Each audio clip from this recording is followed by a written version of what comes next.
court a lens. It is offering it a blindfold. Madam President, members of the court, the nightmarish environment created by Hamas has been concealed by the applicant, but it is the environment in which Israel is compelled to operate. Israel is committed, as it must be, to comply with the law, but it does so in the face of Hamas's utter contempt for the law. It is committed, as it must be, to demonstrate humanity, but it does so in the face of Hamas's utter inhumanity. As will be presented by Council, these commitments are a matter of express government policy, military directives and procedures. They are also an expression of Israel's core values. And, as shall also be shown, they are matched by genuine measures on the ground to mitigate civilian harm under the unprecedented and excruciating conditions of warfare created by Hamas. It is plainly inconceivable, under the terms set by this very court, that a state conducting itself in this way, in these circumstances, may be said to be engaged in genocide, not even prima facie. The key component of genocide, the intention to destroy a people in whole or in part, is totally lacking. What Israel seeks by operating in Gaza is not to destroy a people, but to protect a people, its people, who are under attack on multiple fronts, and to do so in accordance with the law, even as it faces a heartless enemy determined to use that very commitment against it. As will be detailed by Council, Israel's lawful aims in Gaza have been clearly and repeatedly articulated by its Prime Minister, its Defence Minister, and all members of the War Cabinet. As the Prime Minister reiterated yet again this week, Israel is fighting Hamas terrorists, not the civilian population. Israel aims to ensure that Gaza can never again be used as a launch pad for terrorism. As the Prime Minister reaffirms, Israel seeks neither to permanently occupy Gaza or to displace its civilian population. It wants to create a better future for Israelis and Palestinians alike, where both can live in peace, thrive and prosper, and where the Palestinian people have all the power to govern themselves, but not the capacity to threaten Israel. If there is a threat to that vision, if there is a humanitarian threat to the Palestinian civilians of Gaza, it stems primarily from the fact that they have lived under the control of a genocidal terrorist organization that has total disregard for their life and well-being. That organization, Hamas, and its sponsors seek to deny Israel, Palestinians, and Arab states across the region the ability to advance a common future of peace, coexistence, security, and prosperity. Israel is in a war of defense against Hamas, not against the Palestinian people, to ensure that they do not succeed. In these circumstances, there can hardly be a charge more false and more malevolent than the allegation against Israel of genocide. The applicant has regrettably engaged in a transparent attempt to abuse the Convention's compulsory jurisdiction mechanism, and in particular the provisional measures phase of proceedings, to bring under the purview of the court matters over which, in truth, it lacks jurisdiction. Madam President, members of the court, the Genocide Convention was a solemn promise made to the Jewish people and to all peoples of never again. The applicant, in effect, invites the court to betray that promise. If the term genocide can be so diminished in the way that it advocates, if provisional measures can be triggered in the way that it suggests, the Convention becomes an aggressor's charter. It will reward, indeed encourage, the terrorists who hide behind civilians at the expense of the states seeking to defend against them. to maintain the integrity of the Genocide Convention, to maintain its promise and the Court's own role as its guardian, it is respectfully submitted that the application and request should be dismissed for what they are, a libel designed to deny Israel the right to defend itself according to the law from the unprecedented terrorist onslaught it continues to face, and to free the 136 hostages Hamas still holds. I thank you for your kind attention. May I ask, Madam President, that you call Professor Shaw to the podium. I thank the co-agent of Israel for his statement, and I now invite Professor Malcolm Shaw to take the floor. You have the floor, Professor Shaw.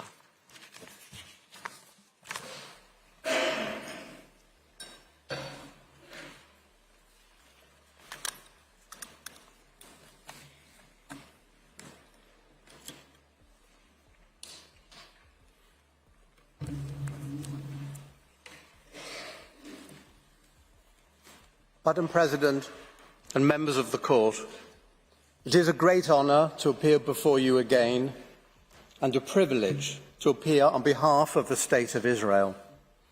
It is my task today to address the issues falling within the general categories of prima facie jurisdiction and the preservation of alleged rights sought to be protected. However, I would like first to make a preliminary comment about the key question of context. It constitutes the framework for the consideration of this request for the grant of provisional measures. South Africa casts its net widely. In its application, it uses the word context many times. In particular, it declares that it is important to place the acts of genocide in the broader context of Israel's conduct towards the Palestinians during its 75-year-long apartheid. Leaving aside the outrageous nature of that statement, why stop at 75 years? Why not refer to 1922 and the approval by the Council of the League of Nations of the British Mandate? Or 1917, the proclamation of the Balfour Declaration? Maybe also include the entry into the land of Israel of the Israelite tribes some 3,500 years ago. No. The immediate and proximate context for the specific allegations of genocide claimed by South Africa lies in the events of the 7th of October, when Hamas militants and other armed groups and individuals stormed into the internationally recognised sovereign territory of Israel and committed acts of barely credible atrocity. It was these events that truly constitute the real context for South Africa's allegations. Indeed, such acts may be seen as the real genocide in this situation. As the President of the European Commission put it on the 19th of October, there was no limit to the blood Hamas terrorists wanted to spill. They went home by home. They burned people alive. They mutilated children and even babies. Why? Because they were Jews. Because they were living in the state of Israel. And Hamas's explicit goal is to eradicate Jewish life from the Holy Land. These terrorists, supported by their friends in Tehran, will never stop. And so Israel has the right to defend itself in line with humanitarian law. Of course, these atrocities do not justify violations of the law in reply, still less genocide. But they do justify, mandate even, the exercise of the legitimate and inherent right of a state to defend itself, as enshrined in the UN Charter and under customary international law. To put an end to the continuing attacks against it and to prevent them from succeeding, a threat that has been made explicitly by Hamas and repeated, and it is thus real and imminent. This context is critical, for it shows that the true nature of the situation as it has unfolded, particularly the 7th of October, is that of an armed conflict. A heavily armed militia and its allies precipitated egregious hostilities, and the consequences lie everywhere.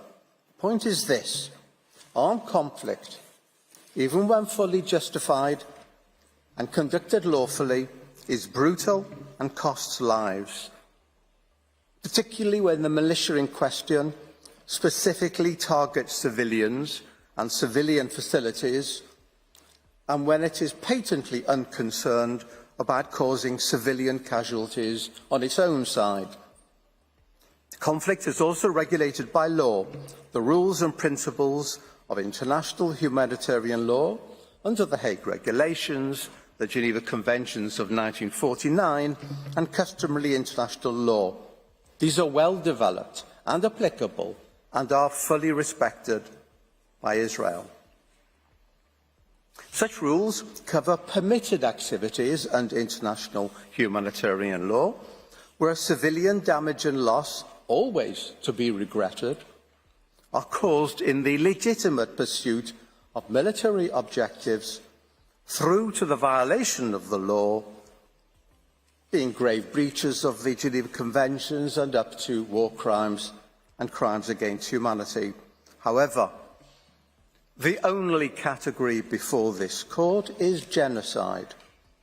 Not every conflict is genocidal. The crime of genocide in international law and under the Genocide Convention in international law is a uniquely malicious manifestation. It stands alone amongst the violations of international law as the epitome and zenith of evil. It has been described correctly as the crime of crimes, the ultimate in wickedness. Indeed, the court itself emphasised in its order of the 2nd of June 1999 that the threat or use of force cannot in itself constitute an act of genocide within the meaning of Article 2 of the Geneva Convention, and particularly instant bombing, as lacking the element of intent in the circumstances. To put it another way, if claims of genocide were to become the common currency of armed conflict, whenever and wherever that occurred, the essence of this crime would be diluted and lost. I turn now to the question of the prima facie jurisdiction of the court in the matter before us. Article 9 of the Genocide Convention, to which both states are parties without reservation, makes the court's jurisdiction conditional on the existence of a dispute relating to the interpretation, application, or fulfilment of the Convention. And the relevant date for determining the existence of such a dispute is the date on which the application is submitted to the court. Whether or not a dispute in these terms exists at the time of the filing of the application is a matter for objective determination by the court. It is a matter of substance and not a question of form or procedure. The court will take into account, in particular, any statements or documents exchanged between the parties, as well as any exchanges made in multilateral settings, the court has said. The key point here is the use of the term exchange between the parties. Unilateral assertion does not suffice. There needs to be some element of engagement between the parties. The element of interchange and bilateral interaction is required. A dispute is a reciprocal phenomenon. This point has been consistently noted by the court. For example, the court reaffirmed in the Myanmar case the view that it had expressed earlier, that in order for a dispute in the sense of Article 9 to exist, it must be shown that the claim of one party is positively opposed by the other. The court further referred in the Marshall Islands cases to the need that the respondent should not be deprived of the opportunity to react before the institution of proceedings to the claim made against its own conduct. Where a state makes an assertion concerning the conduct of another state, it must thus give the latter a reasonable opportunity to respond before resorting to litigation, particularly in a matter of such severity as an accusation of genocide, and particularly before a court of this standing. And it behoves that state to provide supporting evidence of some credibility. Here, South Africa cites only a couple of general public statements by Israel, referencing merely a press report by Reuters and a publicity release from the Israeli Ministry of Foreign Affairs. These responses were not addressed directly or even indirectly to South Africa. There is no evidence of positive opposition as required by the court. Further, South Africa cites no relevant exchange between the parties, which would be the normal fashion for the expression and determination of a dispute between states. This actually typifies how South Africa has approached this matter. It seems to believe that it does not take two to tango. It is sufficient if one state determines there is a dispute, leaving the other party flummoxed. Professor Dugard explains that South Africa had voiced its concerns in the Security Council and in public statements and had further referred the matter to the International Criminal Court. At that point, he says, it became clear there was a serious dispute between the two states. The court has emphasised that in the case of statements made by one state in a multilateral forum, the court must give particular attention inter alia to the content of a party statement and to the identity of the intended addressees in order to determine whether that statement, together with any reaction thereto, show that the parties before it held clearly opposite views. South Africa's actions were insufficient. Indeed, in the Marshall Islands cases, the court, referring specifically to a statement made at a conference, noted that it did not call for a specific reaction by the UK, and thus no opposition of views can be inferred from the absence of any such reaction. Specific reaction.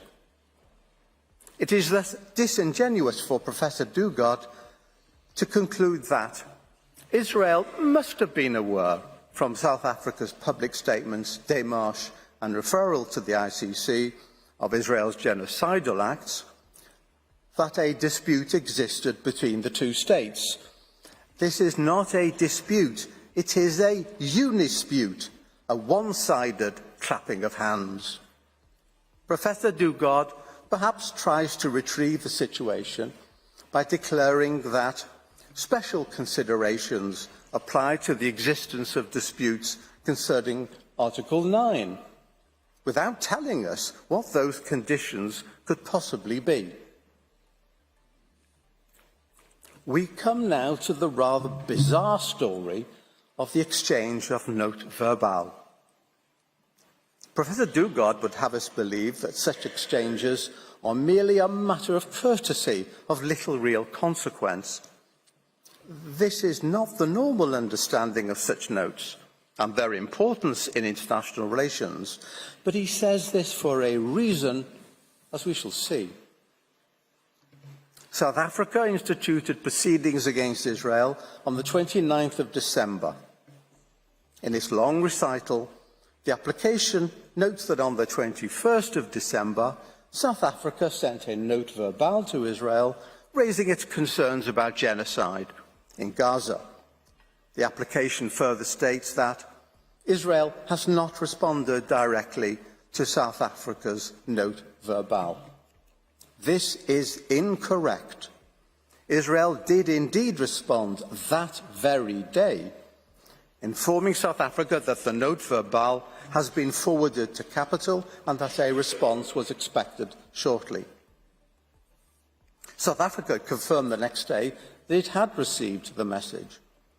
On the 26th of December, the Director General of Israel's Ministry of Foreign Affairs proposed to his counterpart in the Department of International Relations and Cooperation of South Africa by text to schedule a meeting at his earliest convenience in order to discuss the issues raised. On the 27th of December, the embassy sent to South Africa by email a note verbale suggesting a meeting of respective Directors General at the earliest convenience in order to discuss the issues raised. An attempt by the embassy to hand-deliver the note was refused due to a national holiday, and the South African Department of International Relations specifically advised the embassy on the 28th of December to hand-deliver the note on the 2nd of January. The application was instituted on the 29th of December. This was an attempt by the State of Israel, in good faith, to open a dialogue and discuss South Africa's concerns. However, not only was this ignored at the relevant time, but South Africa proceeded to institute proceedings the following day and declared in its application that no reply had been received to its note verbale, which was patently not the case. Perhaps realising the effect of this, South Africa, with some haste, sent a note verbale on the 4th of January, which essentially just repeated the contents of the note of the 21st of December, but it explained the following day in a letter to the registrar that the Israeli note had not been received by the appropriate team. Israel has proof of receipt. It also stated that the dispute is plainly not capable of resolution by way of a bilateral meeting. Nevertheless, it suggested to hold a meeting the next morning. Israel replied the next, expressing surprise that South Africa had instituted proceedings without taking up a sincerely made offer to hold consultations and conveying its wish for discussions to be held following the close of these oral hearings. South Africa, in a note dated the 10th of January, summarily and surprisingly, in the circumstances, said there was no point in such a meeting. Curious indeed. South Africa decided unilaterally that a dispute existed, irrespective of Israel's conciliatory and friendly response since repeated. Perhaps had South Africa taken up this offer, at the time proffered as a result of its own note, the parties may have decided there was no dispute as such to place before the court under the Genocide Convention, and that South Africa's expressed concerns over the genocide allegation would have been assuaged. We may never know. South Africa's precipitate institution of proceedings foreclosed that option. It's a point worth underlining. South Africa did not give Israel a reasonable opportunity to engage with it on the matters under consideration before filing its, no doubt, long-prepared application. One wonders whether South Africa, at the very last moment, suddenly realised that it needed to show the existence of a dispute under the terms of the Genocide Convention and proceeded to hastily formulate and dispatch a flurry of notes. The court can grant orders for provisional measures only where the provisions relied upon by the applicant appear prima facie to afford a basis on which its jurisdiction could be founded, although it need not satisfy in itself in a definitive manner that it has jurisdiction as regards the merits of the case. It's not an easy matter to determine whether a prima facie case exists. It rests between full proof and complete absence of proof, and is intended to ensure that the court functions effectively and efficiently, but there has to be something tangible in terms of the provisions in question. The provisional measures procedure is a complex instrument in that the court has to decide upon the basis of certain assumptions which may or may not be disproved at a later stage of the proceedings. This is particularly difficult in such an egregious matter as an allegation of genocide. Were understood by the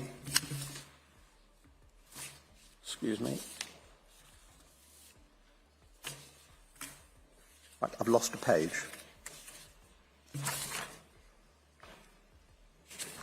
Okay.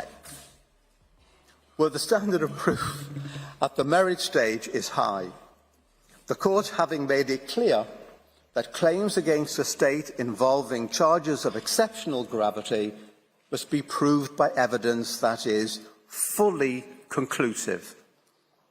That is not the case, of course, at the provisional measures stage, but it's also not negligible.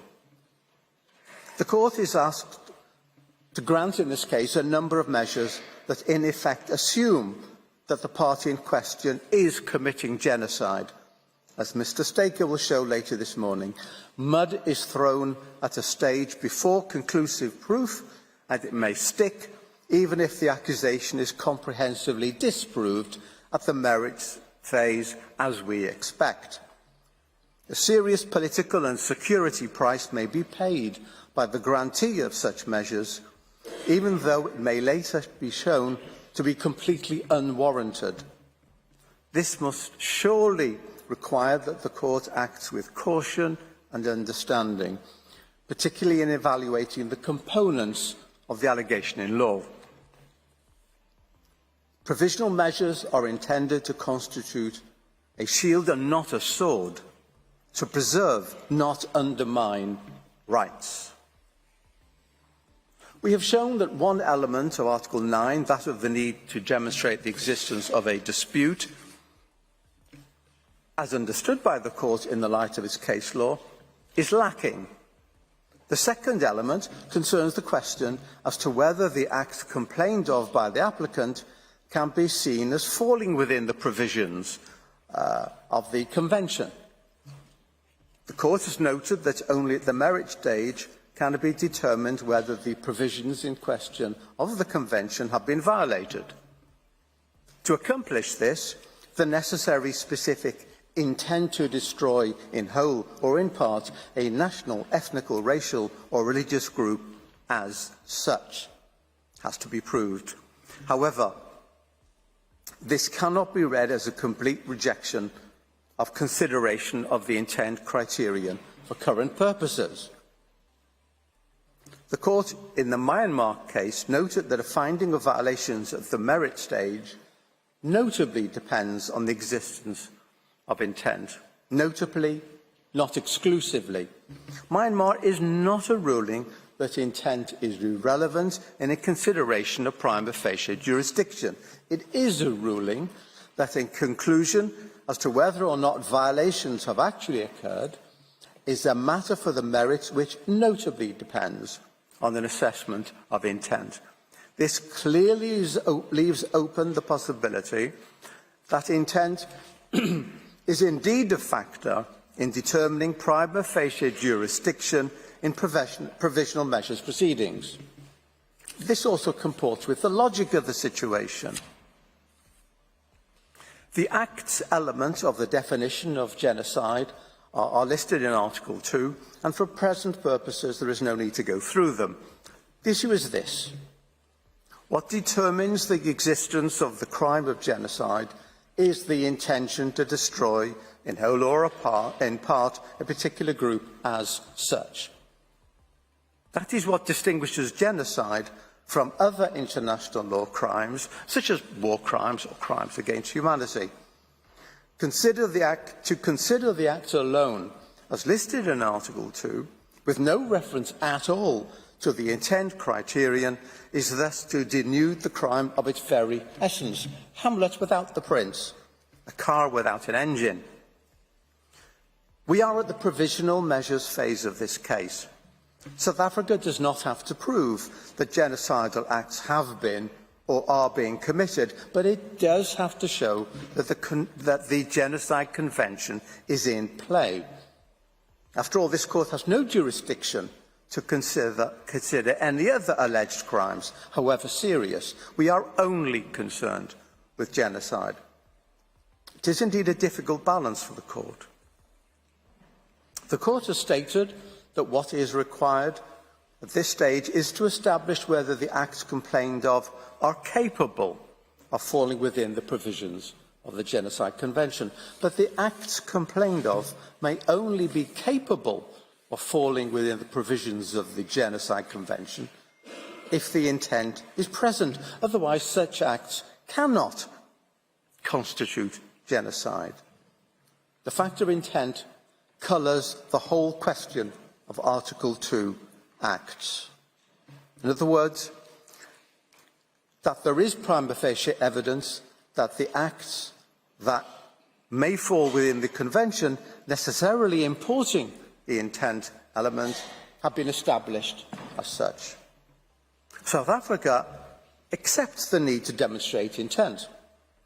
It referred to the concept of specific intent in its application, both generally and in the specific context of its discussion of the court's prima facie jurisdiction in provisional measures proceedings.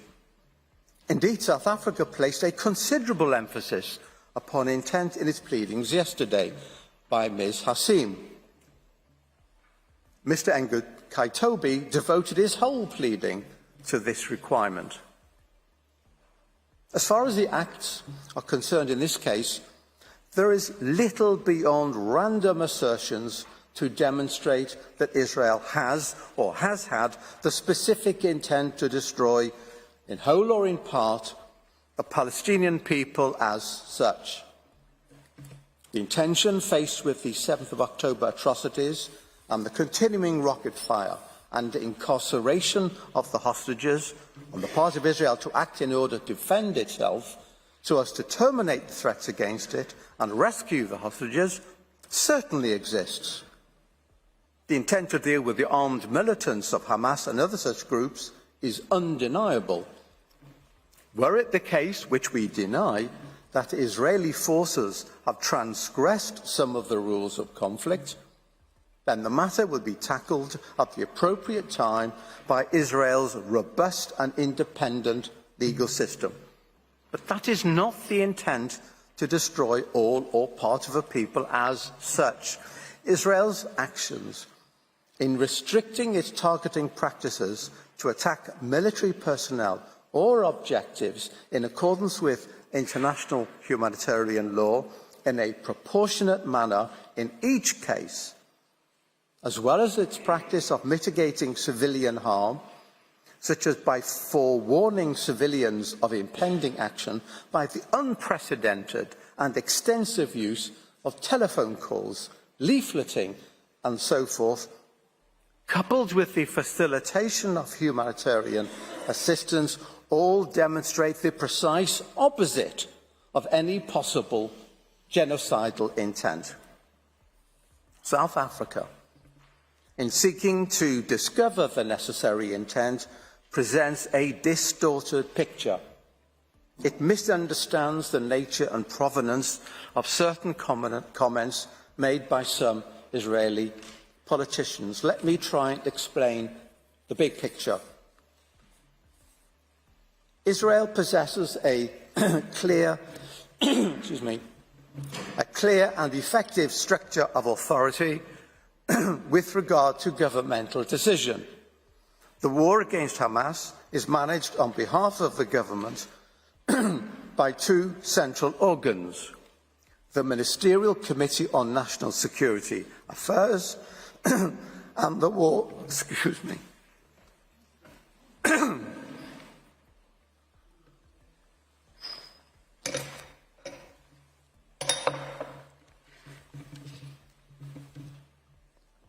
and the War Cabinet, the latter established for the purpose of managing the war by the former. These bodies make the relevant decisions regarding the war's conduct, and according to Israeli law, the decisions of the government and its committees obligate the ministers of the government in accordance with the principle of collective responsibility. It is the collective decisions of these bodies which are the binding provisions in question. The Prime Minister stands at the head of these organs, decides on the agenda of their meetings, steers their activity, and summarises the meetings and the instructions issued therein. To make it clear, in order to determine the policy and intentions of the government of Israel, it is necessary to examine the decisions of the Ministerial Committee on National Security Affairs and the War Cabinet, and to examine whether the particular comments expressed conform or not with the policies and decisions made. Thus, to produce random quotes that are not in conformity with government policy, produced as describing, is misleading at best. Such as the statement by the Minister of Heritage, for example, who is completely outside the policy and decision-making process in the war. In any event, his statement was immediately repudiated by members of the War Cabinet and other ministers, including the Prime Minister. In tab 1A of the volume which Israel has submitted to the court, one may find numerous excerpts from internal cabinet decisions that attest to Israel's true intent throughout this war. For example, one finds the instructions from the Prime Minister in a meeting of the Ministerial Committee on National Security Affairs from the 29th of October, stating the following. 1. The Prime Minister stated time and again, we must prevent a humanitarian disaster. 2. The Prime Minister indicated the possible sorts of solutions that will ensure required supply of water, food and medicine, increasing the amount of trucks entering with the necessary inspections. 3. Promoting the construction of field hospitals in the south of the Gaza Strip. To re-emphasise, this is a directive to authorities, nothing less. Tab 1A contains a considerable number of similar directives, emphasising the need to avoid harm to civilians and facilitate humanitarian aid. Genocidal intent? Let me turn to the IDF. This, like every army, is a hierarchical body that operates by way of orders from superiors and is headed by the Chief of the General Staff. Remarks or actions of a soldier do not and cannot reflect policy. In tab 1B, one may find a daily operational directive, which I understand is repeated day by day, issued by the Operations Directorate of the IDF, stating that attacks will be solely directed towards military targets while adhering to the principles of distinction, proportionality and the obligation taking precautions in attacks in order to reduce collateral damage. This is a directive that binds all IDF forces. It continues by stating that the laws of armed conflict allow destruction to civilian property only when there is a military necessity to do so, and prohibit harm to property for deterrence purposes only, or for the purpose of punishment, individual or collective. It emphasises that it is necessary to treat enemy civilians with respect. They should not be treated in a humiliating manner, and civilians should not be used for the purpose of performing activities that might put them under risk to their life or their body. This is a mandatory instruction effective since the start of the war. Tab 1B contains many similar provisions, which are themselves only an illustration of many other such directives, orders and procedures. Further, on the 28th of October, the Prime Minister publicly declared that the IDF is doing everything possible to avoid harming those not involved, while on the 18th of November, he declared that, first of all and above all else, Israel acts according to the laws of war. This is how our army works. The Minister of Defence publicly stated it on the 29th of October that we are not fighting the Palestinian multitude and the Palestinian people in Gaza, and declared on the 13th of November that our war is against the Hamas terrorist organisation, not the people of Gaza. Again, the President of Israel declared on the 12th of October that we are operating militarily according to rules of international law, period, unequivocally. We have collated numerous such statements by the President, by the Prime Minister, by the Minister of Defence, by the IDF spokesperson and others in tab 2 of our volume.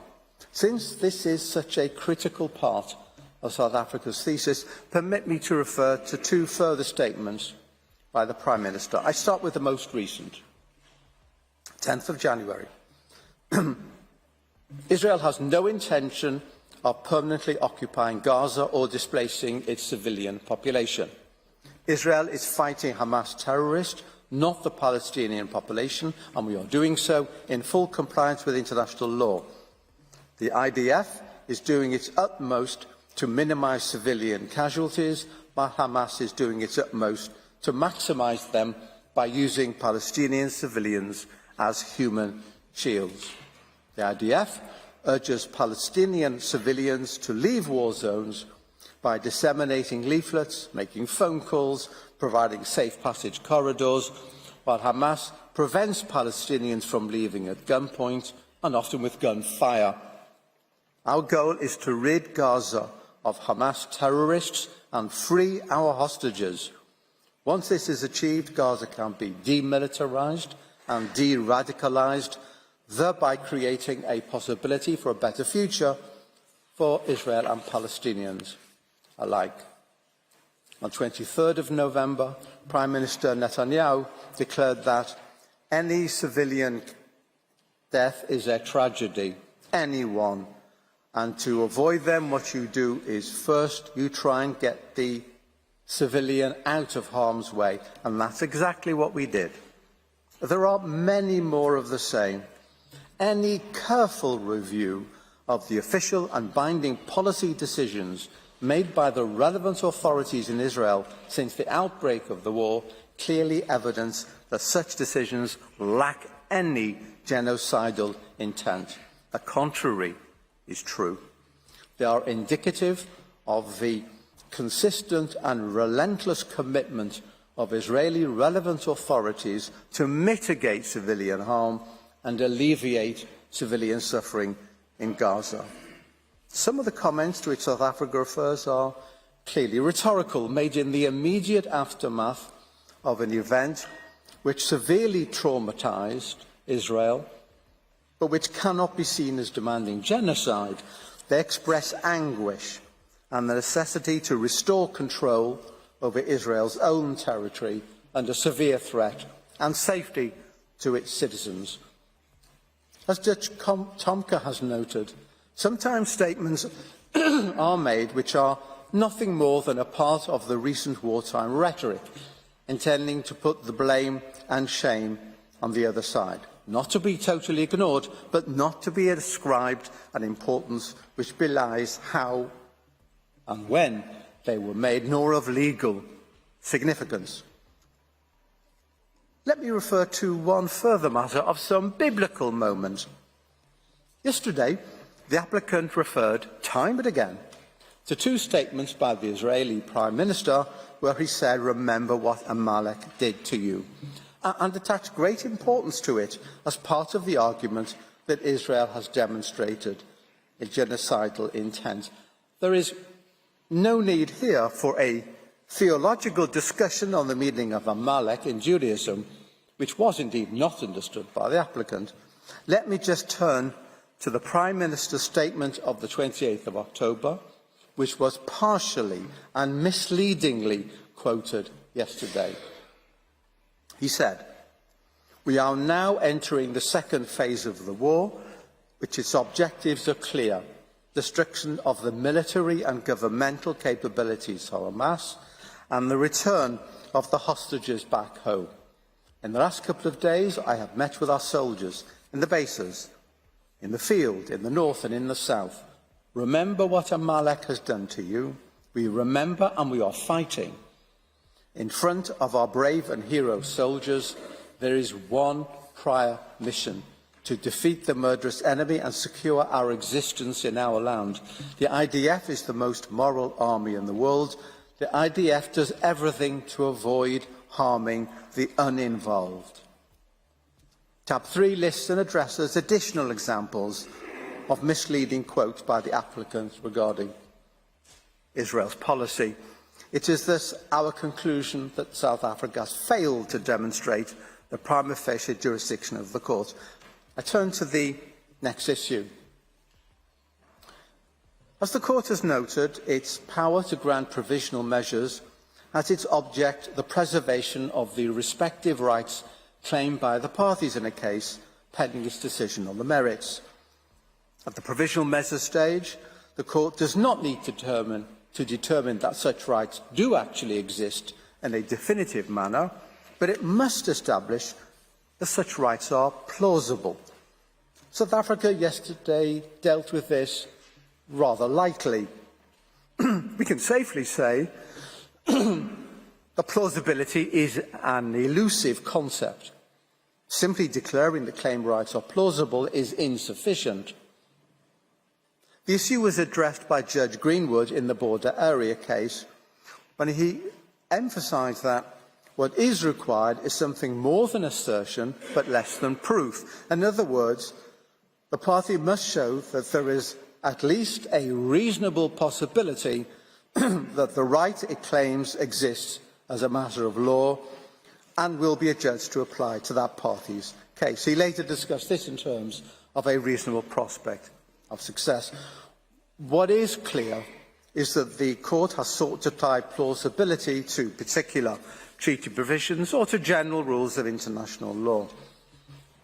The court has also considered claims of fact in this context as well as law, such as the finding as to whether Equatorial Guinea plausibly used the building at 42 Avenue Foch for diplomatic purposes.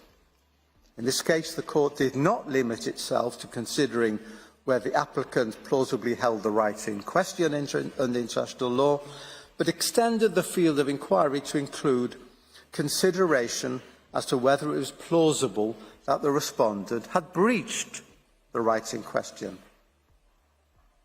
This approach appears also in Ukraine and Russia, where the court concluded that, on the basis of the evidence presented by the parties, it appears that some of the acts complained of by Ukraine fulfil this condition of plausibility. In other words, the court was prepared to consider not only the question of the plausibility of rights,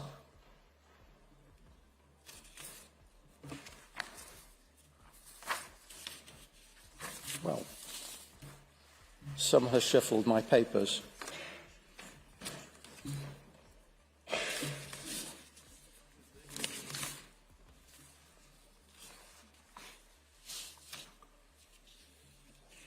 Well, but also the question of the possible breach of such rights. The power of the court to indicate provisional measures under Article 41 of the statute has its object.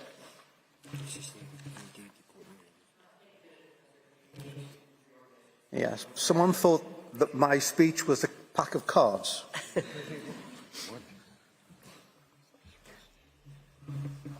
Indeed, in the Jadav case, my apologies, the court was prepared to examine evidence as to the existence of asserted rights and whether, as a matter of fact, the violations had plausibly happened.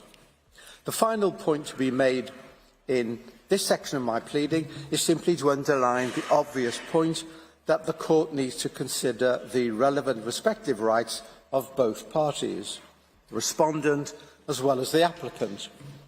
Article 41 provides that the purpose of the provisional measures is to preserve the rights of either party. I would note the court order of the 16th of March 2022 in Ukraine, Russia, stating that the power of the court to indicate provisional measures has as its object the preservation of the respective rights claimed by the parties. And further to quote the comment in the Myanmar case that the function of provisional measures is to protect the respective rights of either party pending its final decision. This mutual protection or balancing criterion in the light of the rights of both parties is intended to prevent either party being placed in a situation of disadvantage and to ensure that irreparable prejudice will not be caused to either party. I will look briefly at the relevant rights of both parties here. As regards the applicant, I make three simple and brief points. First, South Africa has presented a confusing and a partial recital of the facts. This will be discussed later this morning by Ms. Rajwan. Secondly, that the appropriate legal framework for this tragic situation is that of international humanitarian law. Thirdly, that Israel's efforts both to mitigate harm when conducting operations, as well as its efforts to alleviate suffering through humanitarian activities, have gone relatively unnoticed and dispel, or at the very least mitigate, against any allegation of genocidal intent. As from Israel's withdrawal of its civilian and military presence from Gaza in 2005, which brought an end to its belligerent occupation, and the violent coming to power of Hamas in 2007, a situation of conflict has existed, with Hamas firing rockets at Israeli towns and villages unceasingly. However, the attack on Israel on the 7th of October was qualitatively different from all that went before. The truth is that if there has been any genocidal activity in this situation, it was the events of 7th of October. Acts and intent can and have been adequately demonstrated. But Hamas, recognised as a terrorist group by at least 41 states, including the US, the UK, all members of the EU, Canada, Australia, Saudi Arabia, Japan and Colombia, is not before the court. Only South Africa, a third party that is not involved in the armed conflict, appears. Nevertheless, as South Africa has pointed out, complicity in genocide is in play.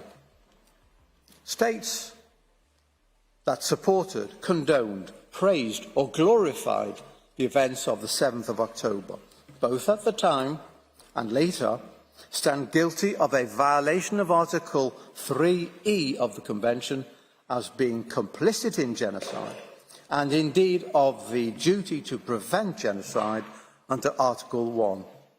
And as the agent has pointed out, South Africa has given succour and support to Hamas, at the least. Clearly of relevance to a discussion of the situation is the facilitation of humanitarian assistance, something that hardly sits well with accusations of genocidal intent. As my colleagues will demonstrate, Israel's activities in this area need to be addressed and not swept aside, as South Africa seeks to do. Prime amongst the rights of the respondent that are critical to any legal evaluation of the situation is the inherent right of any state to defend itself, embedded in customary international law and enshrined in the UN Charter.